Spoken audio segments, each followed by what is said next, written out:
Hello. Hello. सत्तर भाई। सत्ताई बहन जी। पवन भाई बोल रहे हो ना? हाँ जी, हाँ जी, हाँ जी।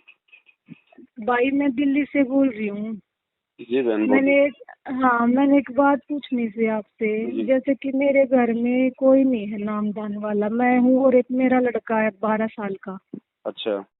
हाँ, और मेरी ननंद है, उसको 6 साल हो गए, हम्म। वो बीमार रहती है। हम्म। तो अब मैं उसको अपने पास ले आई हूँ इनसे बोल करके कि भाई मैं खा ये गुरुजिया की शरण में आओगी तो ये ठीक हो जाओगी, और हम्म। भाई भगवान का नाम मिलेगा इसमें। हम्म।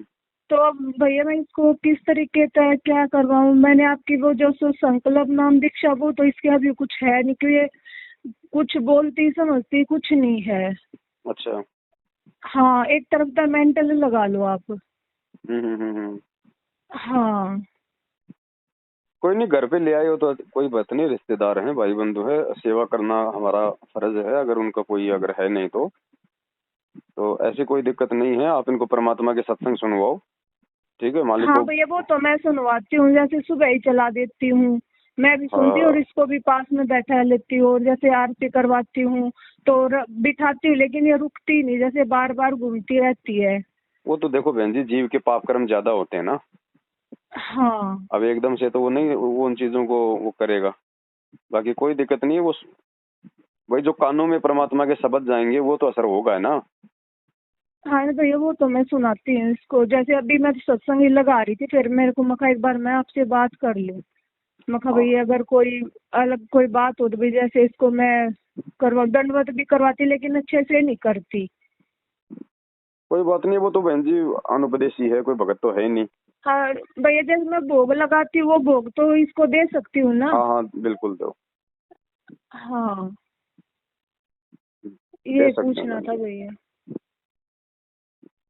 कोई दिक्कत नहीं है। बाकी वो मालिक के सत्संग सुनेगी, भगत के घर में रहेगी, उसका बहुत ज्यादा फायदा मिलता है। हाँ, जैसे कि मेरा घर वाला ना भाई, वो तो जगत में है, सारे हम्म। ऐब भी करे है, वो और तो उसको मैंने पहले। कई बार बोला है कि फिर घर में बीड़ी पीवे है, बाहर नहीं पीते। जैसे फिर मैंने अपने दरबार अलग एक साइड रूम में बना लिया, अब नहीं, पहले बीच में था मंदिर, जी वो जी। हटाकर साइड एक कमरे में बना लिया कि भाई कुछ तो बू अलग रहेगी। कोई बात नहीं बहन जी, आपको परमात्मा मिला है, भक्ति आपको मिली है, तो मर्यादा भी आपके लिए है। बाकी वही बात है, कबीरा तेरी झोपड़ी गलकटियों के पास, जो करेगा सो भरेगा, तू क्यों भैया उदास। पति अपनी करनी जाएगा, आप अपनी करनी जाओगी। हमने इस बात समझ में आ गई तो हमने परमात्मा की मर्यादा में रह के भक्ति करनी है। दूसरों को समझाना हमारा फर्ज है। अब वो मानता है तो ठीक है, नहीं मानता तो उसके अपने संस्कार हैं। हमें कोई टेंशन नहीं होनी चाहिए बहन जी। हाँ भाई, और कई बार तो ना ऐसे जैसे सत्संग सुन रहे हैं, इतना रोना आता है बहुत ज्यादा। ये तो बहुत अच्छी और बात बताई परमात्मा ने। कई बार भक्ति में ऐसा मन घूमता रहता है कि मन ही नहीं लगता। काल प्रेरणा है ना बहन जी। वो तो देखो, मन रूप में गुरु जी ने कहा ना कि मन रूप में काल तुम्हारे साथ है। और काल का सबसे बड़ा दुश्मन ये परमात्मा है। तो काल नहीं चाहेगा कि कोई भी आत्मा इस परमात्मा की भक्ति को कर ले, इसलिए वो हर संभव प्रयास करेगा मन को विचलित करने का, मन में शंका पैदा करने का, मन में डर पैदा करने का, और कई तरीकों से मन को भ्रमित करने का। फालतू की बातों में मन लगा देगा। लेकिन गुरुजी ने इसका तरीका बताया कि ना चाहते हुए भी अगर मन नहीं लग रहा है सुमरण में, सत्संग में, तो ना चाहते हुए भी एक बार बैठ जाओ। और 2 4 5 10 मिनट जब तुम सत्संग सुनोगे, परमात्मा के मंत्र करोगे, धीरे धीरे फिर मन लगने लग जाएगा। जैसे कि है ना, पहले हम सोनीपत के हैं, जी। तो पहले हम शादी से पहले नाम ले रखा था हमने, जैसे यानी हम 2003 या 4 में जुड़े थे, तब हम छोटे थे। अच्छा। तो फिर शादी होगी तो वहाँ पर नहीं, वो न रहने दिया। अब हम यहाँ पर नरेला में आके रहने लग गए। जी तो फिर मेरे को ऐसे ही फेसबुक पे एक गुरुजी की वीडियो मिली थी, जी। तो मैंने वो देखी। फिर उसके बाद ऐसा मन में हुआ कि मैं देखती रही, दिन रात मैं लगी रहती। हम्म। फिर मेरे घर में कुछ इश्यू हो गए थे, मेरे लड़के का पैर टूट गया था, हम्म। और मेरे हस्बैंड जेल में चले गए थे। हम्म। तो मेरे को सपने में गुरुजी आए, हम्म। यहाँ पर हम नरेला में रहते हैं। जी। तो जैसे कि ऊपर गिरने से आ रहे हैं और मैं बैठी हूँ, हम्म। तो गुरुजी बोले, बस बेटा फेरी डांडक मेरा तो बढ़ गई। हम्म। तो मैं कहा, मालिक क्या करूँ? सब ऐसे हो रहा है, शराब पी रहे, अब तो वो जेल में भी चले गए। क्या वो मालिक, तो गुरु जी बोले बेटा कुछ नहीं है, सब ठीक हो जाएगा, तू अपनी भक्ति कर। जब तक मैंने आपकी वीडियो नहीं मिली थी तो फिर मैंने अपने पति से बोला, फिर वो अगले जैसे गुरु जी ने मेरे को बोला ना कि बेटा कुछ नहीं है, वो आ जाएंगे, तो अगले दिन ही उनकी जमानत हो गई थी। तो फिर वो है, मैंने उनको बताया ये सब उनको, वो जब करोथा कांड हुआ था ना, उनका पता चलने के बाद वो क्यों ज्ञान तो इनको है नहीं, तो चिढ़ गए इस चीज से, कैसा करें वैसा करें। मैं कहा हम वहाँ पर खुद जाते थे, हमें तो पता है ना, जब इतना गलत काम है वो तो हमने छोड़ दो, मगर रखो, हम तो उसी आश्रम में जा रहे हैं जहाँ पर गलत काम हो रहे हैं। मगर तेने लेना है नहीं लेना तो मत ले, मैं तो लूंगी, मेरा घर में रख या मत रख। फिर उन तक बोल बाल कर तो उन्होंने बोला मैं नहीं लूंगा, तो लेना तो ले ले। फिर हमने बात करी तो फिर सोनीपत से लिया था हमने, वो रणवीर भगत नहीं है, और तब भी गुरु जी ने इतनी दया बख्शी। मेरे मन में ऐसा था कि मैं ना वहाँ पर कुछ पैसे दान करके आऊंगी, मगर बहुत बार भगवान मिला है। उस टाइम पर तो हम इस तरीके से जुड़े थे कि भाई माँ बाप जुड़ रहे हैं, हम भी जुड़ गए। लेकिन अब भगवान ने ज्ञान तो जोड़ा है, अब पता चला भगवान कौन है, गुरु क्या है। तो फिर ऐसा करा, उस टाइम पर हमारे हाथ में 10 रुपए भी नहीं रहे कि हम वहाँ पर दान करें हमें। और उसके हफ्ते के बाद हमने आपकी वीडियो मिल गई, तो मैं नहीं गई उस दिन के बाद, वहाँ नाम लेकर ही आई थी बस, फिर नहीं गई मैं वहाँ पर। जी। हाँ, और फिर एक बार जैसा हुआ मेरे साथ ही कि जैसे मैं सो रही थी, तो ऐसे सुबह मैं ऐसे काम करके सत्संग सुनने लग जाती थी अपने फोन में। जैसे सत्संग मीराबाई का सत्संग सुन रही थी, तो सुनते सुनते मेरी आंख लग गई। तो जैसे कि मैं कहीं एक गली के ऊपर खड़ी हूँ कोने पे, और मेरे को लग रहा है कि गुरुजी आ रहे हैं, और मेरे दिल में ऐसा चल रहा है जैसे कि मैं गुरुजी आएंगे तो मैं दंडवत करूंगी। मगर बोलते हैं साधु भूखा भाव का और धन का भूखा ना, तो ऐसे हो रहा है मेरे मन में। और गुरुजी मेरे से एक कदम आगे निकल गए, और फिर मैं अपने मन में तो मैं ये सोच रही, और मैंने गुरुजी को दंडवत भी नहीं करा। फिर एकदम ऐसे मैं लेट तो मैंने दंडवत करा और गुरुजी के पैर पकड़ लिए। तो गुरुजी बोले ठीक है बेटा चलो ठीक है, तो गुरुजी निकलने लग गए मेरे से आगे। फिर मैं गुरुजी के पैर पकड़ कर बहुत रोई कि मालिक अब की बार मत छोड़ कर जाइए, बंदी छोड़, अब की बार तो यहाँ से ले चलो हमें। तो गुरुजी सुनते रहे, मैं रोती रही।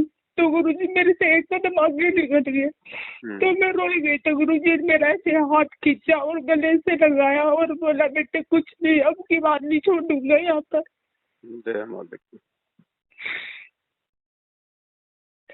तो एक बार फिर ऐसे ही सपना मैं उठी ना, तो मैं रोने ही लग रही थी। मालिक ने ये भी नहीं हो करा कि भाई एक सपना है। तो मैं उठी तो मैं तब भी इतनी रो रही थी ज्यादा। और एक बार जैसे कि मैं और मेरा लड़का कहीं पे है, जैसे दिखाई तो दे रहा है ऐसे जैसे कोई गुरुद्वारा है, और मैं और वो खड़े हैं वहाँ पर। तो जैसे कि हमें कुछ ढकेल रहा, जैसे कोई हवा ढकेलती है ना वैसे। तो मैं बोली मखाइया से जैसे लग रहा है कोई हमें ढकेल है और हमें दिखाई नहीं दे रहा। और इतना बोलते ही जैसे मैं हवा में उड़ने लग गई, तो मेरे को कुछ दिखाई नहीं दे रहा और हवा में उड़ रही है। तो मेरा ऐसा हुआ कि जैसे मैं सतनाम का सुमरन कर लूं, क्यों पहले मिला हुआ था ना हमें जब हम शुरू में जुड़े थे। मैंने वो सतनाम का सुमरन किया तो वो कोई लड़का बन गया जो हवा में धकेल रही थी, और उसने मैं कहीं पर ले जाकर छोड़ दी। वहाँ पर कोई एक बैठा था संत वगैरह, अच्छे से वो पहचान तो हुई नहीं। तो जैसे वहाँ पर सत्संग गुरु नानक देव जी का चल रहा था, ये जो दाना और मर्दाना 2 भाई नहीं थे, उनके बारे में कुछ। तो मैं उनसे बोलने लगी, मैं कहा ये ऐसे नहीं है, गुरुजी हमें इस तरीके से बताते हैं।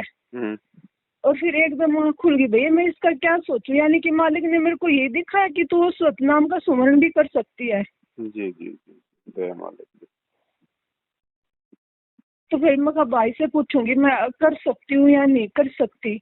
बहन जी, नाम के लिए तो परमात्मा ने ये कहा है कि नाम तो एक बीज है, और दूसरी बात परमात्मा ने ये भी कही थी कि अगर किसी कारण से तुम्हारी मर्यादा खंडित भी हो जाती है ठीक है। हाँ। तो भी तुमने नाम का जाप करना बिल्कुल नहीं छोड़ना है, नाम का जाप करते रहना है, भले तुम्हारा नाम खंडित है, तुम्हारी मर्यादा खंडित है, और जिस दिन तुम नाम को शुद्ध करवा लोगे उस दिन हाँ। जो मर्यादा तोड़ के भी तुमने सुमरण किया था, तुम्हारी सारी कमाई परमात्मा तुम्हारे भक्ति अकाउंट में जोड़ देता है। तो नाम का सुमरण तो कभी नहीं छोड़ना हमने। नहीं तो फिर इस वक्त अब तो जैसे यहाँ से लेके आई थी वो तो पहला कोई मंत्र मिला दिक्कत था। नहीं बहन जी, कोई बात फिर नहीं। जब मखा भाई मालिक यही दिखाना चाह रहे कि क्यों हमें सतनाम मिल चुका, हमें ये भी पता वो किस तरीके से करना है, तो यही दिखाना चाहे मालिक ने भाई हम कर सकते हैं दोबारा से। ये तो बहन जी इन लोगों की मूर्खता है कि सतनाम तक हाँ। मिलने के बाद फिर वापस हाँ ही भाई प्रथम वो नाम दे वहाँ रहे पे हैं। है ना घर में जो हमारे बहुत सारे भगत है मैं हम्म। हम गांव में मैं चाचे ताऊ अड़ोसी पड़ोसी बहुत है, लेकिन अब वो मेरे को बोलते हैं जो मेरा चाचा है कि अरे तू ये साल संगति का क्यों लगा रही है, ये तो ठग है ये है वो। मखा कोई बात नहीं, बोले तू वहाँ पर सत्संग में क्यों नहीं आती। मखा भाई क्यों जाऊँ मैं, जब मेरे घर पर सत्संग रहा मैं तो घर पे ही देख लूंगी, मैं नहीं जाती वहाँ पे। और मखा आप लोग भी मत जाओ, वो हमने बेवकूफ बताया नगजा है। मैं चल ठीक है आप मत जुड़ो, पर आपके गए तो हम तो छोड़ेंगे नहीं, बाका मुश्किल मिल रही तो हमने। जी जी जी। तो सतनाम का सुमरण बिल्कुल नहीं छोड़ना बहन जी, ये तो मुख्य जड़ी बताई परमात्मा ने।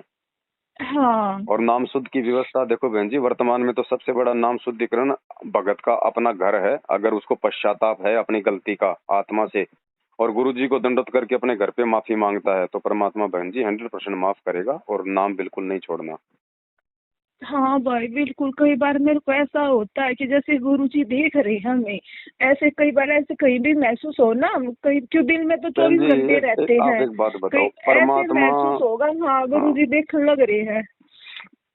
संत गुरु तो रामपाल मैं जी जैसे ना भगवान के लिए सुबह नित्य नियम कर रही थी, हम्म। क्यों सुबह 5 बजे आपने बताया था कि 5 बजे करनी चाहिए हमें नित्य नियम। तो ऐसे मेरे जैसे हुआ कि आंख लग गई और जैसे भक्ति बोध किसी ने पकड़ रखी है, तो नीचे नहीं गिरने दी मालिक ने। दया परमात्मा की मेहर है। तो फिर इसीलिए पूछ रही थी भाई मैं कि इसको ना अपने घर ले आई हूँ। कोई बात मैं नहीं, उनको रखो। तो ज्ञान नहीं है, अब मैं तो हो गया ना, अब ये बिल्कुल। तो अपने दिमाग से चल नहीं सकती। जी जी जी जी। इस वजह से मैं खबर उस पवन भाई से पूछूंगी। कोई बात नहीं, जैसी भी आपकी श्रद्धा है उस हिसाब से उस बहन की सेवा करो, कोई दिक्कत नहीं है। तो वो भी मालिक की आत्मा है, क्या पता आपके घर का अन्न खा के मालिक उसको सद्बुद्धि दे दे, उसको ठीक कर दे। ये भी तो मालिक का ही मतलब तरीका हाँ हो और सकता है भाई ना। एक बात, जैसे कि हम क्यों ये 6 साल हो गए कुछ काम नहीं करती, इसके 3 लड़कियां भी हैं, पूरा परिवार है कि मैं कुछ काम करेगी तभी तो कुछ भैया आगे अपने घर में संगवावे की करेगी। क्या पता तो मालिक भाई से कई जुड़ बार जाए। गुस्सा करना पड़ा है, 2 थप्पड़ चट्टू भी लगाना पड़ा है क्योंकि वो डर से काम करना शुरू कर देती है। तो फिर कई बार दिल में ये भी हुआ कि मखा मालिक ये आत्मा ये भी हम इसको मारना भी गलत है। देखो बहन जी, जो छोटे बच्चे होते हैं ना वो नादान होते हैं, अबोध होते हैं। हेलो और भैया आवाज नहीं आ रही। अच्छा अच्छा, अब आ रही है। हाँ अब आ रही है। दास ये कह रहा था, परमात्मा ने एक सत्संग में कहा था कि जो छोटे बालक होते हैं वो नादान होते हैं, वो ज्ञान से नहीं समझते वो इतना। तो छोटे बच्चों को अगर धमका दिया जाए उनकी गलती पे, या अगर उनको एक आधा कोई चट्टू ऐसी जगह पे मार दिया जाए जहां मारने से कोई दिक्कत ना हो, तो परमात्मा ने उसको गलत नहीं बताया बहन, क्योंकि बच्चा जो है डर की परिभाषा समझता है। हाँ तो उसी वजह से ना कि इसको मखा डर हो जाएगा, इस वजह से हाँ हाँ मार हाँ देते हाँ। हैं। मखा भाई कहीं ना हम एक पाप ना कर रहे हो। ना ना ना, ऐसी कोई बात नहीं है, बच्चे हैं, बच्चों को बच्चों के हिसाब से हैंडल करना पड़ेगा। अब चलो आप तो नहीं मारोगी, और बच्चा स्कूल जाएगा वहां पे होमवर्क नहीं करेगा तो वो टीचर तो मार रहा है ना। हाँ। तो ऐसी कोई बात नहीं, परमात्मा ने ये कहा कि उसके मतलब ऐसे अंगों पे मत मारो, जैसे होठ हो गया, जैसे उसका सिर हो गया, ताकि उसको कोई चोट ना आ जाए। बाकी तो हल्का फुल्का कहीं पीठ वाठ में अगर मार देते हैं उसको, मतलब कि भय पैदा करने के लिए, तो परमात्मा ने उसको गलत नहीं बताया। हाँ वो इसके भले के लिए मारते, हम तो ये चाहो कि वे ठीक हो अपने घर परिवार में जावे। जी जी जी जी। बाकी कोई दिक्कत नहीं बहन जी, मालिक साथ में ही है। और जो जो आत्मा वर्तमान में संत रामपाल जी भगवान के लिए आंसू बहा देगी ना, वो तो परमात्मा उस आत्मा को तो अपनी आंखों का तारा बना के रखता है। बाकी किसी के बहकावे में आने की जरूरत नहीं है, भक्ति परमात्मा की कर रहे हैं, हमें गुलामी किसी की नहीं करनी, हमें परमात्मा ना संभालेगा। भाई क्यों अब मैं अकेली हूँ, सब रिश्तेदार वो वगैरह बकवास करते हैं, मेरे को मका कहना और ना कहना मुख बराबर है, मैं किसी की नहीं सुनने वाली, तुम लोग हमारी नहीं सुनते। हम तो तुम्हारा फायदा कर रहे हैं। ये पिछली पीढ़ी में जैसे कि एक मेरी जो बुआ है ना, उसको कैंसर है, मैं सुनो और नहीं ठीक हो तो मेरे को बताइयो, जो बताओ मेरा वो गुरु भगवान है क्या है। जी जी। मैं तो अपने बीमारी को भी नहीं ठीक करना चाहते, इस दुश्मनाई तक हमें इसका नाम नहीं लेना, तो तुम हमारे क्या हो गए, तुम अपने शरीर से दुश्मनाई लगा रहे। ये द्वेष हो जाता है ना बहन जी, काल यही तो करता है ना, राग द्वेष इसी को कहते हैं। मेरे को बोलना ना बोलना बराबर है, मेरे घर आना है आओ, नहीं आना मत आओ, मैं किसी की गुलामी नहीं करूंगी, बहुत कर ली, अब नहीं होगा मखा। ये पिछली पीढ़ी में परमात्मा ने हमें पैदा किया है, शिक्षा केवल इसीलिए दी है कि हम लोग सामना कर सकें ज्ञान आधार से। हाँ मतलब वो तो अपनी किताबें निकालो, गीता निकालो, पुराण कुरान निकालो, देखो क्या गलत थोड़ी ना बोल रहे हैं, तब बताओगे भाई वो तो गलत बोल रहे हैं, वो तो साथ में सबूत दिखा रहे, अध्याय भी बता रहे, श्लोक नंबर भी बता रहे हैं। बिल्कुल बिल्कुल, वो तो कमी तुम लोगों की है ना ईर्ष्या द्वेष में। सही बात है। चलो ठीक है बहन जी, दया परमात्मा की, लगे रहो मालिक के चरणों में। नाम क्या आपका? मेरा नाम ज्योति है भाई। ठीक है बहन जी, आप किसी ग्रुप में जुड़ी है सत्संगति में? हाँ जुड़ी हूँ भैया। ठीक है बहन जी। हाँ एक बार आपको तब ये हुआ था ना कि आपकी सजा होने वाली थी, क्यों आप ही की तो वीडियो आ रही थी उस दिन, तो भाई मेरे को इतना रोना है कि मालिक एक तो ऐसा भाई मिला था जो हमें सब सच्चाई बता रहा था, और अब उसको भी ऐसा सब होगा। उस दिन तो मैं भाई बहुत रोई, और शाम तक फिर मैं साथ संगति ग्रुप से भी जुड़ गई। जी। और फिर आपकी भी ये पता चल गया कि आप नहीं जा रहे जेल। हाँ दया हुई थी परमात्मा की। हाँ फिर कई महीने हो गए भैया साथ संगति उसमें जुड़े तो। चलो बहुत अच्छी बात है बहन जी, जुड़ी रहना। लेकिन गई कहीं पर नहीं हूँ, क्योंकि घर में फिर कलेश होगा तो फिर क्या फायदा, कहीं जाने की आवश्यकता नहीं बहन जी, बिल्कुल कहीं जाने की आवश्यकता नहीं। आने वाले समय में भी अपने अपने घर पे रह के भक्ति करनी है। हम तो केवल उस समय जाएंगे जब हमारे गुरुजी जिस आश्रम में होंगे हमें बुलाएंगे। हाँ बस, उसके अलावा तो अपने घर बैठ के बोल दिया कि मैं साथ चलो, अब तो मैं जा नहीं रही, लेकिन जिस दिन मेरे मालिक आएंगे उस दिन मैं रोक के तो रुकूंगी नहीं। बिल्कुल बिल्कुल बिल्कुल। ठीक है बहन जी। ठीक है भाई, सत्साई भाई, सत्साई।